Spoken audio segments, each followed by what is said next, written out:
Gjykatës kushtetuese i doli punë edhe një herë të merret me kuvendin. Lista serbe të AIN të ndërzoi një ankesë në kushtetuese lidhur me zgjedhjen e nënkryetarit të kuvendit nga radhët e komunitetit serb, duke kërkuar sqarim nëse zgjedhja e Nenad Rashiqit është në përputhje me aktin më të lartë juridik të vendit.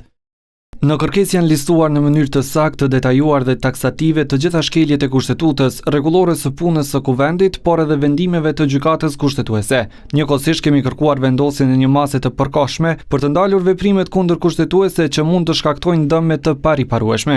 Me deponimin e ankesës nga lista serbe, për çka konfirmoi edhe gjykata kushtetuese, deputetët mund të hyjnë edhe një herë në pushim nga aktivitetet e legjislativit. Fakti që ka caktim të mandatarit për formimin e qeverisë, unë mendoj që e argumenton nevojën që të vendoset masa e përkohshme në atë kuptim që të mos të prodhohen pasojat e atilla juridike e kushtetuese.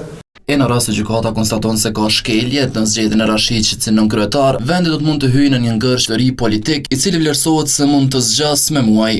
Nëse gjykata vlerëson se ka shkelje kushtetues me rastin e emërimit të zotit Rashiq, atëherë do t'i duhet gjykatës kushtetuese që spari konstaton se s'ka kuvend ende dhe rrjedhimisht veprimet e presidentës për caktim mandatarit ose dekreti i presidentës për caktimin e mandatarit edhe vendimi i kuvendit për formimin e qeverisë janë tërësisht kundërshtim me kushtetutën, çka do ta kthente edhe një herë tërësisht procesin pikën zero. Të premtën e 10 tetorit, kuvendi mbylli seancën konstituive të nisur qysh në prill.